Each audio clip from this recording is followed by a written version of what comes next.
Alright, class. I'd like to preface this last excerpt with a few things. This is the opinion, perhaps theory, of Walter Russell. It was published in 1974 by the University of Science and Philosophy in Swanoa, Waynesboro, Virginia. In no way is it my opinion, but I do believe it provides an interesting look in how someone's perspective, or rather perhaps want, of something they cannot grasp can warp their understanding of reality in a way that most other people would, or maybe would consider quite preposterous. I'll turn to page 28 to Walter Russell's book, The Secret of Light, in which he is describing this cosmic consciousness. Again, don't necessarily take the words for what they are. They're relatively meaningless in the way that they're arranged, but try to imagine exactly what would drive a man to describe such a thing, and perhaps where exactly this idea may have germinated from.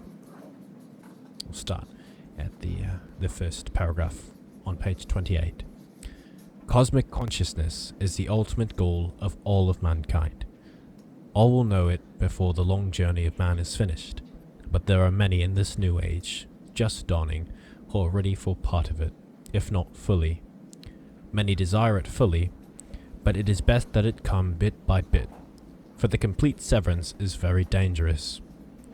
The ecstasy of this supreme experience is so great that one does not wish to come back.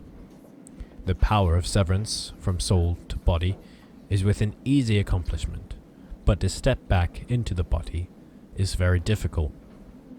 The way to gradually attain cosmic consciousness is to intensify one's conscious awareness by much aloneness and companionship with God, while manifesting Him in every moment and in every task of life.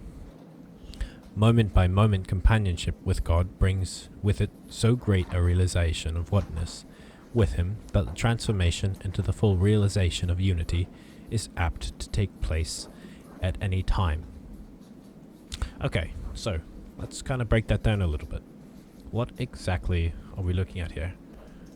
I do believe Walter is trying to describe this sort of cosmic consciousness, or perhaps enlightenment, that one can experience this great and wonderful thing. And I do believe, to a certain extent, we've all sort of had this longing where we are learning a lot about maybe something that we are very well knowledgeable about, but there seems to be parts of the subject that just are beyond our reach. Or perhaps we seem right on the cusp of some great knowledge, and yet for some reason we are held back by an unseen force and are unable to attain it, whether it be our own misunderstanding of the subject, or perhaps some, again, unseen force, maybe something ethereal blocking us. Of course, any ethereal explanation is quite preposterous, but a lot of people, and he's not the first, would assume as such.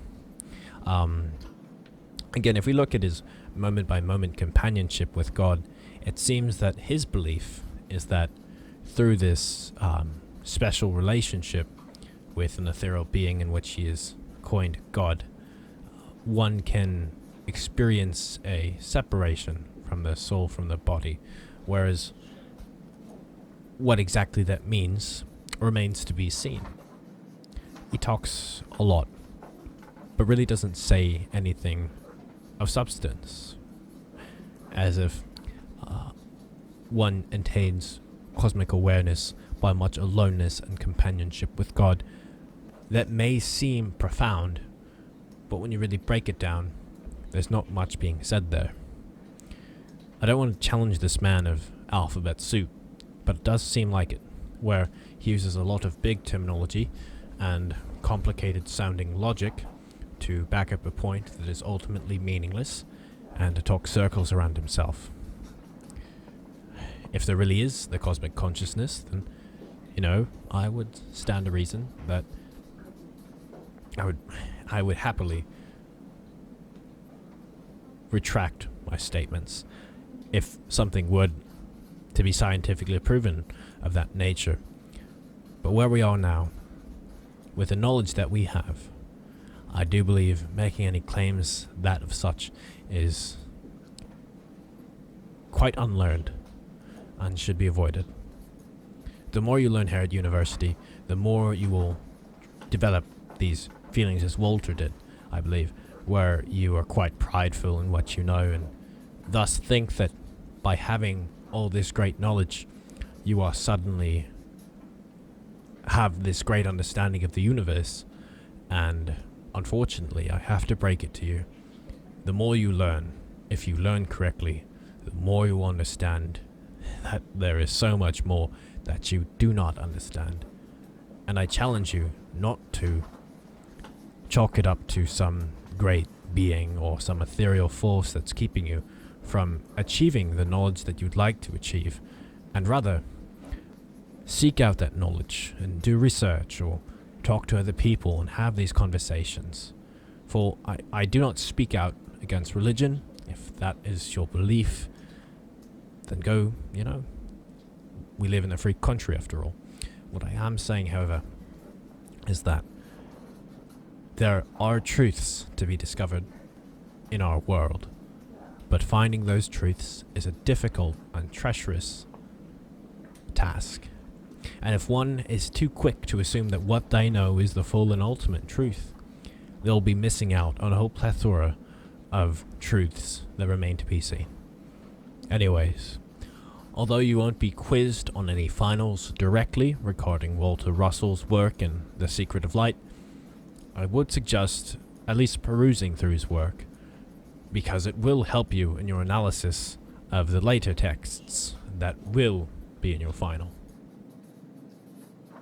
With that, I'd like to dismiss you 15 minutes early. I need to keep you here while I have nothing left to say. Not to be quite selfish. I do wish you all a good weekend and a good time. Thank you for listening.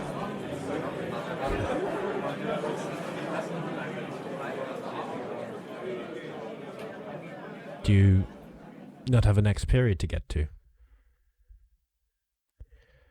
Well, I guess there still technically are 15 minutes and then your 10-minute passing, so you do have 25 minutes to do nothing, but I'd assume you'd have better things than to sit around in my class. I'd like to believe that you students enjoy my lectures, but it wouldn't be any skin off my back to know that they're quite boring. I do my best to teach this subject to the best of my ability, but just as aforementioned in the lecture, there is so much more that I believe we are not accomplishing simply because we're bogged down by various things. I do assume that if I dedicated all my life to understanding the youths, that does sound quite strange, but your generation and improving my teaching style thus, I do believe I would have a more effective way of teaching, but alas, I do not, and here we are. Do you have any questions? I'd be happy to answer any of them. You have looked quite tired recently. Are you doing all right then? Well, if you insist, just know that my office hours are always open, and quite contrary to the imposing figure that I cut during class time, I'd like to think that I am a quite approachable person, and if you have any questions regarding the subject matter of the tests or assignments, or just questions in general, I tend to have quite an open mind to helping others achieve great knowledge. It's a task I think that is quite noble, and I'd like to assist in any way I can to any students here trying to find that great knowledge for themselves. So do feel free to stop by sometime. I do know I talk a lot, but if you ever need to talk about anything, I am also relatively a good listener.